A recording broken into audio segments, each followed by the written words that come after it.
Jemi rikthyer prapë në video YouTube nga Sergi Xfit, pasi kemi ndrur dhe emrin e kanalit. Mund na gjeni në Instagram te Sergi X Store, e keni këtu sipër, dhe TikTok te Sergi X Store.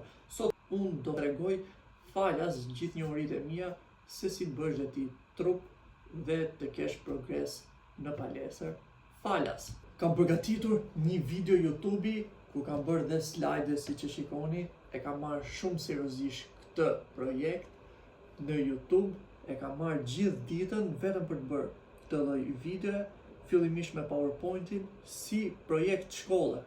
E shikoni, nëse ju pëlqen, ndiqeni videon deri në fund dhe bëni një subscribe këtu ting ose këtu ting që të bëj sa më shumë video dhe të kem supportin tuaj. Kjo video flet se si të bëhesh më i fortë dhe të bësh trup 2026, pasi shumë veta e kanë problem. Kush jam unë? Unë jam Sergi Zeiri dhe kam bërë këtë ndryshimin këtu, siç mund ta shikosh, për ty që nuk e beson siç e kam shkruar.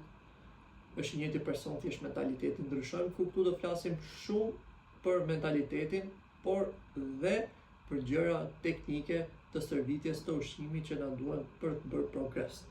Ja si kam qenë unë këtu, viktim, dhe ja si jam bërë tani në 2025, në jemi 2026, po pra, progresja. Trup në 2026 Sergio Edition. Këto janë këshillat e mia dhe vetëm të mia, asku nuk mund t'i gjeni. ChatGPT nuk ju a jep këto, është guida ime se si të kesh sa më shumë gains ose muskuj për rezultate në palestër dhe jo vetëm. Hapi parë, të kesh thyre zemre nga një femër ose mashkull, po homoseksualet nuk e di kanalin tim, kështu që po flasim për një femër. Kjo ka super impact në jetën tënde. Pse do thoni ju? Është energji jashtëzakonisht e madhe, si një top energji, të cilin nëse e çon në drejtimin e caktuar dhe në drejtimin e dur, ti mund të shkosh në nivele që as truri jot nuk i ka çuar ndonjëherë në imagjinat. Pse do thoni ju? Kjo është një nga gjërat më të rëndësishme që mendoj që çdo mashkull duhet ta kalojë, qoftë në fazën e adoleshencës ose në të fillimet e 20-ave. Qoftë se je heartbroken ose një femër ta thyen zemrën ose ndahesh me dashura ose nga një gocë që sapo ke takuar, gjëja e parë që duhet bësh, nëse vërtet e ke dashur ose ke pasur pëlqim, direkte shkon palestër dhe gjithat e inatin që ti nuk e qenë mjaftueshëm i mirë, nuk e qenë i dur, pasi 18-20 vjeç meshkujt nuk janë në pikun e tyre ose në primin e kalojnë në 30-35, femrat janë ato që janë në prime 18-20. Kështu që ky është hapi i parë. E dyta, të humbasësh një person të dashur nga jeta. Normalisht kjo është një gjë shumë tragjike për secilin prej nesh, nëse ke kaluar ose jo. Gjithashtu këtë nuk mund ta sforcosh si gjë ose ta provosh, sepse janë disa gjëra që ndodhin natyralisht, i ka shkruar Zoti dhe ne thjesht duhet të përballemi me to. Por edhe pse nuk është një gjë e mirë, është e keqe nëse drejtohet dhe çohet fokusi i dhimbjes aty ku duhet, në vend që të futesh në depresion, gjithatë mërzin kanalizosh në një drejtim të mirë që ta përmirësosh veten tënde. Është jashtëzakonisht shumë e fuqishme, për mos thënë që është më e fuqishme nga të gjitha kur ka qenë një person vërtet i rëndësishëm në jetën tënde. Nëse është një person shumë i afërt, i familjes së ngushtë, është një arsye më shumë krenar, edhe pse ai person jeton më. E treta, por jo më pak e rëndësishme, e kam lënë kastilet fundit, pasi është më e rëndësishmja për mua, të quash dështim nga gjithë njerëzit e tjerë, familjarët, shokët, miqt, persona që të rrethojnë, është jashtëzakonisht e fuqishme. Nëse të tjerë të thrasin dështak ose ti nuk je për këtë, nuk bën për këtë, thjesht ke për qenë shumë i pandalshëm. Nëse nuk i dëgjon, dhe dëgjon atë instinktin që ke brenda vetes tënde, që mund t'ja dalësh dhe mund të bëhet çfarë do lloj gjëje që do.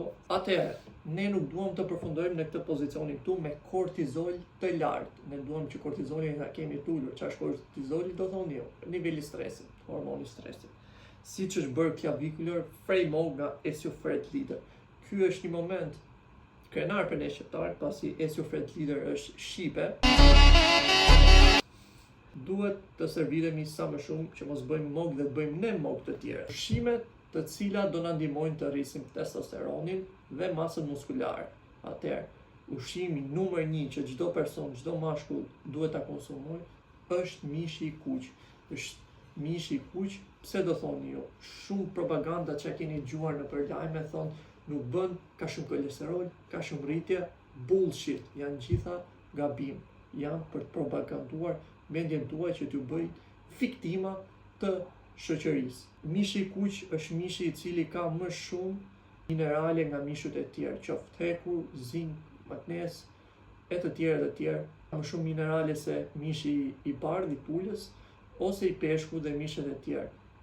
Numër 1, mishi i kuq. Pastaj kemi poshtë vezën, avokadon, proteinat natyrale, jo proteinat artificiale. Vaj ulliri, tuna është jashtëzakonisht e mirë edhe për personat me mungesë vitamine D për ta përthithur, por ka dhe shumë protein. Kemi më pas bajame, spinaq, brokoli, sheg. Të gjitha këto janë ushqime të cilat ndihmojnë në rritjen e testosteronit dhe duhet i keni gjatë gjithë vitit. Shega për shembull që është gjatë vjeshtës, mund ta konsumoni vetëm në asaj periudhë, po ushqimet e tjera që i gjeni intestinës ti konsumoni gjithë vitin. Shpatullat e gjëra tregojnë dominancë për të bërë frame up. Edhe shpatullat e gjëra janë gjëja e parë që njerëzit shikojnë tek ju. Pra, po flasim për meshkuj, qoftë për një pozicion pune më të mirë, qoftë në marrëdhënie me gjinin e kundërt, shpatullat e gjëra tregojnë gjithmonë dominancë dhe oportunitete, qofse je në formë të mirë fizike, për të ardhmen, qoftë një vend pune, një mundësi biznesi, një oportunitet që mund ndryshoj jetën, life changing. Atëherë, kardio shumë e rëndësishme jo vetëm për shëndetin tonë, por dhe për rezultate që duam të arrijmë në fizikun tonë. Duhet vendosim cila është fokusi i stërvites tonë. Do të shtojmë peshë, do të ulim peshë, do të mbajmë të njëjtën peshë për të rritur masën muskulare. Atëherë, kemi kardio, kam quajtur për shëndet. Pra, persona që duan të mbajnë të njëjtin peshë pothuajse, ose persona që duan të rrisin masën e tyre muskulare. Është kardio 20 deri në 30 minuta në ditë, e cila bën jashtëzakonisht mirë për shëndetin e zemrës dhe kardio nuk dikon, nuk keni përqen për më dobët, janë gjitha mite palestre, kështu që nuk ka lidhje, mos u shqetësoni. E dyta është për personat të cilët kanë fokus uljen e kileve ose heqjen e vjamit, ose siç e thon verior. Që duan të humbin peshë 30 deri në 60 minuta, 3 deri në 6 herë në javë, e shoqëruar me stërvitje me pesha dhe kombinim kardio me stërvitje me pesha gjithmonë, sepse nuk na duhet vetëm kardio me vrap, pasi duhet kemi edhe i trup fort, se fund ditës për çfarë jemi duke bërë gjithë atë mundim. 3 llojet e kardios që kam vendosur janë ecje, vrap, not, ciklizëm, HIIT, high intensity training, stërvitje me intensitet lartë, ose sporte, futboll, basketball, volleyball jo aq shumë se nuk ndjek aq shumë kalori, por të tjera. Gjithmonë duhet të synojmë që rritja jonë të jetë e tillë, pra graduale. Asnjëherë nuk duhet të jetë rritja drastike, dhe dietat drastike të cilat promovohen nga shumë persona online janë të këqija, dhe nëse shikoni njërin që promovon për njerëzit normal, për njerëzit që duan të arrijnë rezultate, një trup më të shëndetshëm dhe jo të jenë në kompeticion, gjithmonë janë të këqija, pasi duhet të arrijnë në mënyrë graduale qoftë shtimin pesh, qoftë ulje nga pesha. Pra, personat të cilat gjonin që thonë hoqa bukën për 3 ditë është e gabuar. Trupi duhet marrë mineralet e duhura, por të jetë në deficit kalorik. Pra, çfarë do të thotë? Fokusi kryesor është të merren të gjitha vlerat ushqyese gjatë ditës. Pra, proteina, karbohidrate, yndyrna, gjithashtu dhe mikronutrientet, hekur, magnez, kalium, gjitha me radhë. Ky është fokusi i parë. Fokusi i dytë është deficiti kalorik, pasi ne nuk mund të hedhim tokë shëndetin ton për të humur pesh. Fillimisht duhet jemi të shëndetshëm, pastaj të fokusohemi te deficiti kalorik. Shumë persona të cilat humbasin shumë shpejt pesh, pa pritmas e arrin atë pesh që kanë pasur pas 6 muajsh. Për shembull, nëse një person humbet 20 kg për 6 muaj, e shef pas 6 muajsh i ka marrë përsëri atë. Pse? Pasi ka qenë shumë drastike dieta ose 30-40. Po flasim gjithmonë për dieta drastike, ka qenë shumë drastike dhe i merr përsëri. Prandaj gjithmonë fokusi duhet të jetë pak nga pak sot, pak nesër. Sot bëra kaq vrap, nesër pak më shumë. Sot hoqa këtë ushqimin, nesër po bëj edhe këtë, po e bëj edhe këtë, dhe kështu arrihen rezultatet jo vetëm te fiziku, po në çdo gjë në jetë. Nuk ka shtype butonin dhe shkove në majë. Pak sot, pak nesër, vetëm kur e shef veten një ditë që je më mirë se 99% e njerëzve.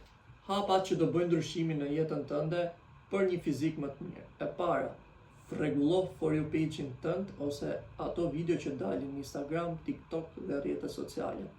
Kiq gjithë brain rot shqiptar, njerëzit që shajnë nëpër live dhe bëj follow vetëm personat të cilët flasin për motivim, për rritje e zhvillim personal dhe për persona të cilët janë aty ku ti do që t'jesh. Bëj not interestit ose nëse nuk hiqen me not interestit, ka një opsion TikToku dhe Instagrami, fut blog që mos dalin më. Bëj follow faqet motivuese, kryesisht në gjuhën e angleze, pasi ato në shqip janë shumë pak dhe një pjesë e tyre janë cringe. Hapi 3, mos dil me shokët të cilët nuk i suportojnë ëndrat e tua dhe zhvillimin tënd. Pra, siç e pat, e kam shkruajt shokët në thonjsa pasi nuk kanë qenë me të vërtet shokët e tu, nëse nuk suportojnë zhvillimin tënd personal. Pra, një shok që është vërtet shok do të shikoj sa më lart dhe do të që tritet, jo vetëm tritesh ti, po triteni të dy së bashku, pavarësisht se njëri më pak, njëri më shumë, por fokusi gjithmonë duhet jetë rritja.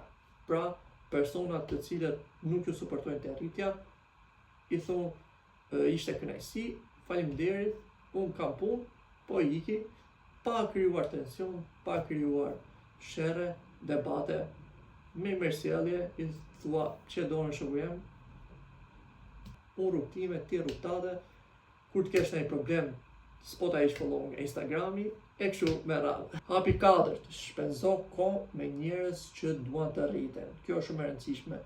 Por, çfarë është një problem që shumë persona kanë, të cilët nuk i kanë rezultatet, kanë atë motivimin, kanë atë ego që duan të arrijnë, por rezultatet nuk kanë dhe thonë si mund të rriun me persona të tjerë kur unë nuk jam aty ku duhet. Atëherë, unë kisha sugjeru që persona ta shpenzojnë kohën me autor librash online në YouTube ose me persona që duan të bëhen si ata në YouTube dhe të ndjekin vetëm personat të cilët flasin për zhvillim personal ose rritje dhe kanë jetën që ata duan të arrijnë. Tani do t'ju tregoj edhe një video se si është gjendja ime momentale e fizikut.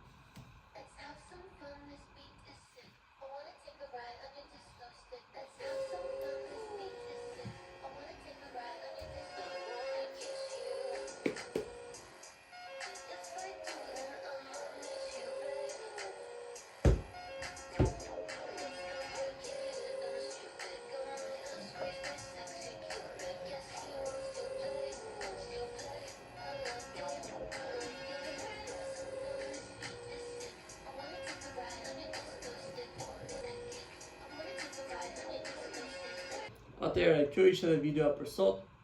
Mos harro të bësh subscribe, follow në Instagram dhe në TikTok. Gjithashtu, për suplemente e dini ku të kontaktoni te Sergey X Store në Instagram. Për porosi i keni aty të gjitha. Gjithashtu keni edhe ulje. Peace!